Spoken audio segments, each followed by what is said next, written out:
just going to generate more and more pressure onto the Glazers.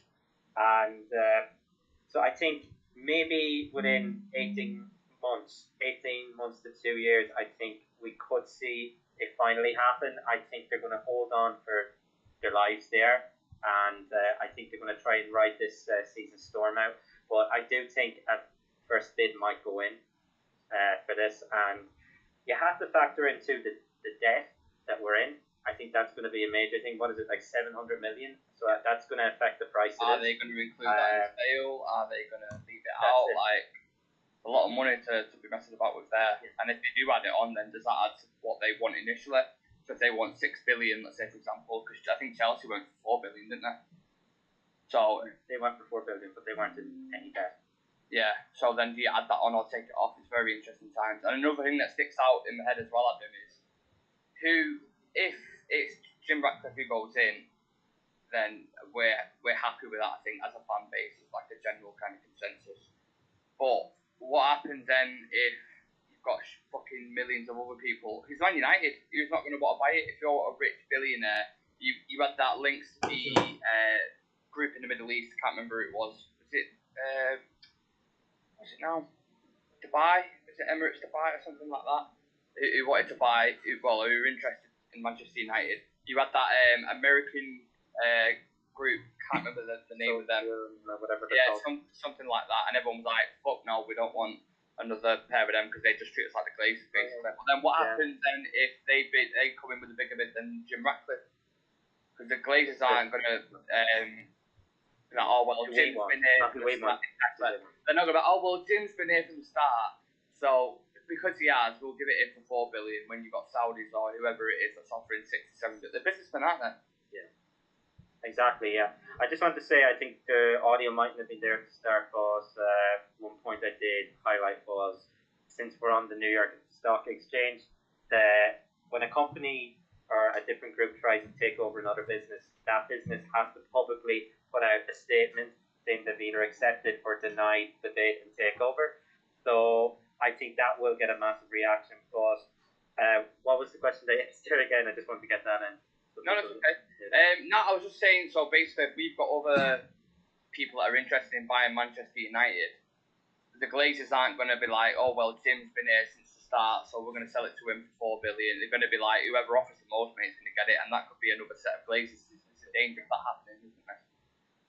Yeah, you gotta. The grass isn't always greener. I, for one, do not want like an Emirates takeover, some kind of like Saudi kind of area there.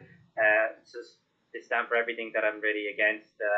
Like I'm all for equal rights and that, but yeah, it's whoever the highest bidder is. At the end of the day, it's not who we want. It's who our current parasitic owners want, and they're going to take whoever gives them the best deal. Let's be honest. Whether that's Jim Ratcliffe going with Joe, Joe with him as well, don't you, Nick? Joe Mama. Joe Mama. Sorry, I had to do it. But whether it's Jim Ratcliffe or some other Americans, who I hope to God it isn't, because we already see their ideas kind of coming in. Someone's kind of testing the water with something new, which seems somewhat interesting, but I don't know if it'll work here. Or it could be people from the United Arab Emirates. We gotta wait and see. But there could be other people that we never even heard of, like coming all together for it. So we gotta wait and see. But I think it could happen within 2 years. I suppose the positive thing is, if buyers do come in now, they won't be able to buy us the same way the Glazers did. So obviously the Glazers leveraged debt on the club, like £607 million, and basically, from a pure business aspect, it was a smart move by them, because the amount of money they've made off us, and the length they've had, they've got 17 years now or something. They had Manchester United and taking dividends out every single year. They've had a lot of fucking money out of us, let's be honest. And they bought us on debt. They didn't even really buy us. It was just leverage on us, and they still haven't paid it off this day. Sorry. I forgot my initial point. I've gone off a bit of a tangent there, but it's about time in it. And I think if they publicly reject a bid, I think the fan base will go absolutely mental. The pressure's going to cut. Either way, if they publicly reject a bid, or they say we want to sell to these guys who are offering 6 billion, either way, there's going to be uproar from the fan base. So keep that pressure on. and keep going. That's the message I would send out. Exactly, that's the message you need to send out. I do think they don't need to sell. Let's be honest, they can just sit back, let the money continue rolling in. But I think they're at a point now where they're looking at the club. The club needs a lot of investment in stadium, training facilities, signings in that time. So if you're looking over the next 10 years, whoever comes in has to invest in the stadium, training facilities, players again, and the team and the squad. So I think that's going to be another 1.5 billion that you're going to actually need to put into the club, whoever does come in, plus the debt that we're currently on, whether they want to pay it off or the Glazers want to take that off the bid, whatever the bid is that comes in. So you're looking at, I don't think they're going to sell for anything under 6, at least. I think it could be upwards of 8 billion it's going to cost whoever comes in, which is a lot of money. Yeah. It's a long-term investment in it. I think that's why Jim Ratcliffe wants to buy the club, because he likes the club, he supports it, and he wants the best for it. And he's going to be one who's actually, invest into the club, invest into the stadium that's been rotten for years, it's a training ground, all that kind of stuff. If I see someone mentioned, is it Apollo, that American group, in it, if they take over, you just don't know what you're going to get. They can see it as a money opportunity, and you get another 17 years of what we've got with Glazers. So hopefully, Jim Ratcliffe is on the move. He's sorting a bit out, and we'll see what happens from there. We can only wait as fans, can't we? And keep the pressure on. There is a comment there from Ugly Bear. I'm all for Glazers out, but do we really want the Tory and Brexit supporter in Radcliffe? If Glazers do finally put the club up for sale, I hope there are multiple bidders. That's the thing, with the Glazers, he also donated a lot of our money to the Donald Trump campaign as well. So, not many people actually know that. But, I know politics kind of aside, it can divide a house, it can, and it can break families up. But if your intentions are solely on putting the club first and improving everything about it, because he is a fan at the end of the day, it's not... I know the Tories do divide Britain, and Northerners do not like them at all. But if his head is just solely for Manchester United, I'm okay for that. But it won't just be him; it'll be other people involved in that as well. I don't think that the political opinion is going to come into the way they run the club. To be honest, you'd be surprised if you looked into a lot of owners. As long as United are performing and they're not fucking murdering people or whatever, then I think we'll be okay in that regard. Happy said for other club owners. Yeah, exactly. I was about to say that. A little bit of tongue in cheek there. Now, let's actually dive into the game, Adam. The Europa League fixture we've got tomorrow, the reason why we're here. And you know what? I'm actually excited for this game, and let me tell you why. I think we're going to get a much better performance than last week, because against Sociedad, it was just, you can't do much worse, let's be honest. Such a boring game. We don't play City for another 3 weeks, I think it is, or 20 days or something. So there's no excuse to not go out there and put on an absolute clinic on this team. I'm talking 3-4-0. And look, as fans, we have to kind of cherish the football at the minute, because there's no Premier League games, as I said, for a couple of weeks. So I think it'll be a very strong team, and I think we'll get a very good performance out of it. But as I said, before we dive into it, guys, please subscribe to the channel. We want to hit 1,000 subs before the end of the year, and we can only do that with the help of you lot. Every 50 subs, we do a shot of whiskey to celebrate. So help us on this journey to 1,000 subs before the end of the year, and let's see what we can do. Are you ready for the brain teaser, Adam? Go on. Yeah, a bit. I was going to say a bit more ready than yesterday. Antics. Yeah. Becca Bauer. Matt. What was it? Matt House. Matt House. Oh, everyone was like, who? Never fucking heard it. Maybe some niche fucking German player from Bundesliga too. Right. So in our Europa League campaign, people in the comment section as well get involved. The one we won is Jose Mourinho. How many teams can you name who we played in the run-up to winning that trophy? So we'll start. We'll start with group stage. Can you remember any of them in the group stage who we played? No. Do you want me to give you a clue? I don't think St. Etienne were there. I think they were after that. You're right. Correct. Yeah. Do you want me to give you any clue for the group stage? Give me a bit of a clue. Yeah. So one was a Turkish team, one was a Dutch team, and one was a Ukrainian team. Was it Galatasaray and Van Persie scored against us? Nope. Or I know what you refer to. Fenerbahce. That's right, yeah. Dutch team, do you remember the Dutch team that we played? Easy Alkmaar? No. Feyenoord. And then there's not a chance you'll get the Ukrainian one. Zoya Luhansk. No. Okay, never heard of it. Not a chance would I have got that. Someone asked me that question. Round 32. Just mentioned him. St. Etienne. St. Etienne. Ibrahimovic, I think, scored against them more times than anyone else. Was it? Free kick. Went under the wall? Was that against St. Etienne? I think so. He got a hat-trick, didn't he? Yeah, I think so. I think he got a hat-trick. Yeah, because we won 4-0 against them. Yeah. Yeah, so St. Etienne round 32. Round 16, I'd be very impressed if you got this. I think we played Sociedad, but I think that was after. You're close, but I'll just say it because I don't think you'll get wrong. Round 16, we played Rostov. Quarterfinals. Played a team. I remember that team. Mkhitaryan scored against them, didn't he? Yeah. Yeah, he was clutching that run-up actually when I think about it. That's a good in Europa League for us. And obviously, we'll talk about the finals in a minute, but yeah, he was decent. Quarterfinals, do you remember that team from Belgium? It wasn't, what did it call them? Bruges? Nope. No, not Bruges. Really testing your memory here. Yeah, jeez. I wouldn't mind to watch all them games in the pub, maybe that's why I can't remember it.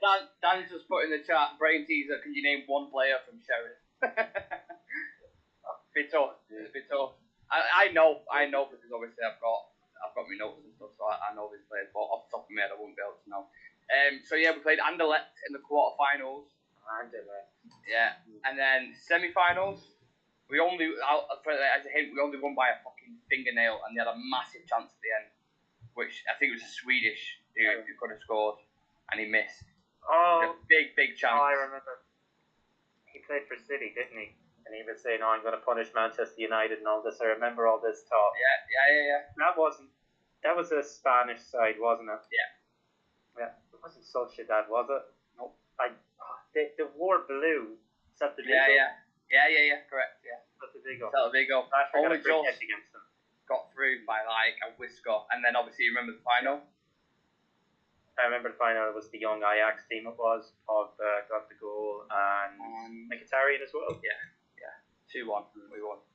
So yeah, we're just jogging your memory a little bit there, just getting it warmed up, ready for the preview. Alright then, let's take a look at our opposition tomorrow night. We play a team that famously beat the Champions League holders Real Madrid last season in a shock defeat at the Bernabeu. Yakshiboev scoring first and Phil scoring in the 89th minute meant that Sheriff secured 3 points in what has to be their biggest result in the team's history. Obviously Real Madrid went on to win the Champions League then, which is just fucking mental. They currently sit top of our group following a dominant 3-0 win over Ammonia last week in their opening game of the competition. The Wasps have started their campaign in fine form and they're actually undefeated in their opening 7 games, winning 5 and drawing twice. They won the first qualifying round for the Champions League 1-0 initially before the season started, but then lost to Victoria Pleasant, I think you pronounce it, I'm not entirely sure, but they lost to them 4-2, which meant they had to drop down into the Europa League, which is why they're in our group. We, however, on the flip side, started off, as we all know, with a 1-0 loss to Real Sociedad at home, and Ten Hag's going to be desperate to avenge that defeat and start getting some points on the board. So I imagine Ten Hag won't be taking this game lightly, and as I said before, I think he's going to put a very, very strong team out. Adam, obviously, with us having a stinker against Sociedad, do you think that game in particular was mainly because of the heavy rotation that we had and Fred is a 10? Yeah, I think Fred in particular, he killed a lot of our attacks. I actually looked up the stat, he lost possession 15 times for us. And I remember him misplacing, I think there was a running joke that night with us that for every time Fred misplaces a pass, he'd take a shot. And if we'd done that, we would have been very, very sick the next day, let's just say. But I've seen it as a gamble by the manager. He wanted to introduce a bit of rotation. He wanted to try. I see why he wanted to try Fred in the number 10, maybe press from the very front. But he got it wrong. The manager got it wrong, and I think he'd be the first to admit that he got it wrong as well. I much would have preferred to have seen our proper midfield start that game. It was a very, very weird game. I have said, I even said it yesterday, it felt like a testimonial at times it did. And then we were, for me, robbed of at least a point from the game, because I don't think either side done enough to actually win the game. And then I don't know how that's given as a penalty. But I would put it down to kind of Red in the 10 because he played the 90 minutes and the bits of rotation here and there. But that being said, I don't think the defence done awful. I don't think Maguire played awful. I thought he made a few decent passes out into the wings. And look, I can hold my hands up and say when he actually does have a good game, because I know a lot of people do have agendas and they like to pick on him and that. Yeah. But for that game, he was all right. He didn't do anything wrong. But I want to see our proper team tomorrow night. Just with the Europa League itself, where do you kind of stand with it? Like, if you're in Erik ten Hag's shoes, how serious are you taking this competition, and could it be a route into the Champions League potentially, similar to what Mourinho did? Yeah, I do want to win it. I've put it out there. I think the whole build-up to it, I know it's a long competition. It can be drawn out for a while, but at the end of the day, it's a major trophy.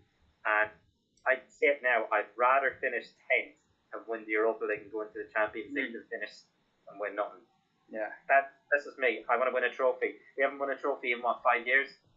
We need silverware because Liverpool are getting up there. They are now. I think, in terms of major trophies, I think they're one or two ahead now. And overall, I know we have more, but major trophies, that's what everyone measures these days. And this is a major trophy as well. It is a big competition. Yeah. And we've got our name on the trophy once before. I think we need to get it again. If you're in it to win it. Absolutely. I'm desperate for a trophy this season. And look, if you would have asked us after the Brentford and the Brighton game, I think every fan would have said, listen, mate, we ain't winning a trophy, not a chance. But the progression I'm seeing from the team now, especially in the Premier League in the past 4 games, I think there's potential there. So why not go win a cup? We've got the players to do it. We've got fucking Casemiro, Ronaldo, Anthony, Sancho. Like, we've got very talented players. Varane, Lisandro. And I think after 6 months under Ten Hag, I think they're going to look like a completely different team. And I think we could challenge for at least 1 or 2 trophies. I hope so anyway. Let's see what happens with that. In regards to Sheriff tomorrow, Adam, I would ask what threats do you think they're going to pose. But I imagine you don't watch them week in, week out. So what do we need to do tomorrow night in order to get the job done, do you think? I really think their crowd are going to be up for it because they were up for it against Madrid, as we all know. United in town, isn't it? Exactly, everybody's cup final. So I think you need to take control of the game and try and shut their crowd up because they're going to be roaring. So I think taking control of the game, trying to shut down. I think they're going to play on the counter-attack. I know we play counter-attack a lot, but I think we could be going into a game where we might see us control the game with maybe 60% possession at least minimum. So we have to watch for the counter-attack, and that's why I know we're going to get into predicted 11s, but I think we need to start a very, very fast back line, just in case deal with transition. They counter-attack. Yeah, deal with the transition quickly, and we have one player who's great at that, who's probably our player of the year so far. So he'd be my first name on the team sheet. But yeah, just to conclude, I think it's just try and shut their crowd off, break up any counter-attacks they are going to try, and I just want to see a bit of build-up too. We saw bits of it in glimpses against Arsenal, and Arsenal was our last game we played. I didn't think it'd be that long till we play again. But yeah, just see glimpses of actual football, what we're learning, because there's no excuse right now. There isn't. They've had how many days to train for this one particular game? And they have, you said a 3-week break, nearly 20-day break till our next league fixture. So, yeah, just take control of the game and show us something. They should go in with that mindset tomorrow and be absolute fucking killers. Like, just go on there, dominate, go 3-4-0 up, you know what I mean? That's because you've got Man City travelling to Sevilla. They've gone there, won 4-0, and they've hardly got out of second gear. They've just absolutely dominated. We're going to Sheriff, in all due respect. Yes, the Moldovan champions, but it's Man United, do you know what I mean? So we should go there and we should absolutely dominate. I'm hoping. But as you alluded to before, the biggest assets in terms of style, strengths, weaknesses, is the compactness, the tactical organisation, the counter-attack. They usually set up using a 4-3-3 if they're playing in the league, but when they come up against tougher opposition in the Champions League or Europe or whatever, they change to like a 4-5-1. So you've got that flat 5 and a flat 4, so very, very, very steady. And then obviously they play on the counter-attack. They love hitting you on the transition. Most of Sheriff's goals have actually stemmed from their ability to control attacking transitions. The right-sided midfielder, Edmund Addo, tends to focus on screening the centre-backs, whilst their top-performing midfielder, Akanbe, who is a big threat, looks to provide assists and to get onto the score sheet. So just a couple of things to look out there for you. Very organised, a threat on the counter, and they have some individual quality as well. A lot of people look at the team and think Sheriff and like, nah, a bunch of farmers, but they have actually got a couple of players individually that are really good. So yeah, like I said, keep an eye out for them. In relation to our squad tomorrow, Adam, is there anyone in particular you'd like to see? I imagine, like I said, he's going to go strong, but any youngsters at all? Yeah, I think we need to go strong to get the job done. Just put a statement down after last week because many of us were confident going into the game last week, and it was almost like a false confidence. I know some of us were predicting Ronaldo hat-tricks. I do think Ronaldo is more than likely going to start. I think he might get at least probably an hour on the pitch, but then I'd like to see Martial come back and see how he can influence the game. I also want to see Anthony and Jadon. More than likely, we'll see it. He tends to take Jadon Sancho off a lot. If he's going off, I want to see Garnacho come on. He only got a bit of a glimpse of him there against Sociedad, and he looked like he wanted to, pull the game forward. He wanted to actually attack the fullback, and we didn't see that often last week from Sancho. I thought Sancho was kind of very underwhelming last week. So full strength tomorrow, get the points, because we're going into a period now where if we were to lose this game and Sociedad win as well, we had to make up 6 points on them, and that is a very, very big ask, especially when you're at 1/3 of the group. Yeah, very, very bad start. But if we can get a win, and Sociedad more than likely are going to win, let's be honest, it's 3-3, 6-10, and then beat Sociedad away. We can still finish top of the group, but if we want to finish top of the group, and you do want it, because I think the second place actually play the Champions League dropouts. I think that's how it goes in the Europa League. And if you want to avoid that and then play the bigger sides later in the competition, you need to finish top of your group. And if we want to finish top of our group, I think we need to win tomorrow night. Yeah. And you mentioned some attackers there, the likes of people like Jadon Sancho. Just from what I've seen, I think Marcus Rashford didn't train, which means we could see a forward lineup with Ronaldo, Anthony and Sancho. Or maybe a different rotation. I'm not entirely sure how they're going to work it. To be honest, when I think about it, I thought Martial would be back for this game. I don't think it's going to be. I think Cristiano Ronaldo will start. So how do you see that playing out in terms of the attacking dynamic of front three? Yeah, I was saying there, I do think Ronaldo will probably play for the hour. He might play the full 90 minutes if he actually grabs a goal. I'm hoping he can grab a goal just for himself and just to shut up the haters. At this point, I think it's one thing he's lacking now is just a goal, because I think it could kickstart him on. Martial, I think, who knows, you might even see him on the left, maybe because Jadon hasn't necessarily been playing too great so far, and we might see Martial on the left, but I don't think he'll make that rush decision yet, because I do think Martial's starting forward right now, and he's an injury. I think it's a bit too soon for him to start, which is why I think you'll get minutes there. On the right, I just want to see Anthony. I want to see him again. He was underwhelming against them last week, but I think the whole team were very underwhelming last week. So, in terms of individuals, It likes nearly fell on me. Look how bright I've gone. Okay, now let me sort that out. Oh my god, I'm having a audio issues. In lights. let's just see. When you fix that, there's a few comments. Any of it? Yeah, hit me up. Go into the comments. Let's talk. Sorry about the audio issues as well, guys. We are currently sorting them out now, so apologies if it's a little bit tinny or whatever.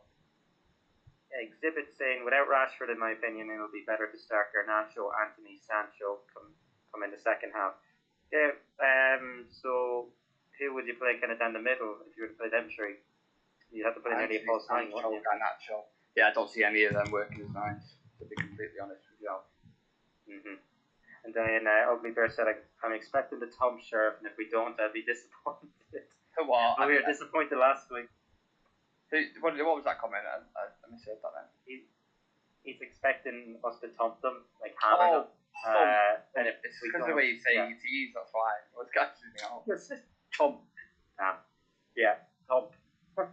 But he's expecting to thump them, and if we don't, he'll be disappointed. We expected it last week as well, so you can never take anything for granted as well. Football, like shock results do happen. This crowd have beaten champions of Europe to have, so anything's possible. Then Exhibit said, I mean, if we play Sancho Anthony from the start, one of them will be subbed and will affect their attacking. Okay, that makes more sense. Yeah, I can see probably him giving Anthony a full 90 minutes now. I don't think he's gotten a full 90 minutes yet, has he? No, it was 7 against Sociedad. I think got took off about 20 minutes ago, something like that. Yeah, so hopefully he can get 90 minutes under his belt and look a bit more impressive than he did against Sociedad, because he wasn't the best, but like everyone else, it was heavy rotation. Just with the game tomorrow, if we do lose tomorrow night, there's absolutely no excuses whatsoever. Like I said before, the investment we made, and I think it was Ugly Bear who mentioned it as well, we should thump them. We've got our squad in comparison to theirs, and the money we've invested in September against Arsenal. So you've got to be confident going into this one, right? Yeah, you got to feel confident going into it with everything. The break we've had now, and our players, all they've done was train, and still a couple of them have injuries. Despite all that training, a bit of hard work, and they just crumble to do. But there is no excuse going into this one. You've had the time off. You've had all the time in the world to train. You physically can't be, you have to be physically fit for this, given the break that you've had. And this, like the investment in terms of the money, how much, let's just say De Gea is earning, that'll probably cover the wages of their entire team for, like 2 weeks. Because so there's absolutely no excuse going into this one. You're paid top dollar. You're against a lesser team. And I do think he's going to go strong, so there is no excuses tomorrow. I am feeling confident. I do think we'll win because we got to win. There's no excuse to it. Yeah, I don't expect points on the board. Anything else other than a 3-0, 4-0 slaughtering. We've got a squad that's worth about 600 million. Like, you can't be going away to Sheriff, with all due respect, and dropping more points there. Like, you cannot do it. Clip it up, do whatever you want with that, but just cannot do it. We're going to destroy him, hopefully. Time for a quick fire round, Adam. How many will United score tomorrow? So what did I say? I said 3-1 last week. 3, yeah, I said 3, and we lost 1-0. Yeah. So don't say 3 again. 2-0. 2-0. Okay. Will Bruno get a goal or an assist? Assist. Nice. Will we keep a clean sheet? Yeah. Will Casemiro start tomorrow?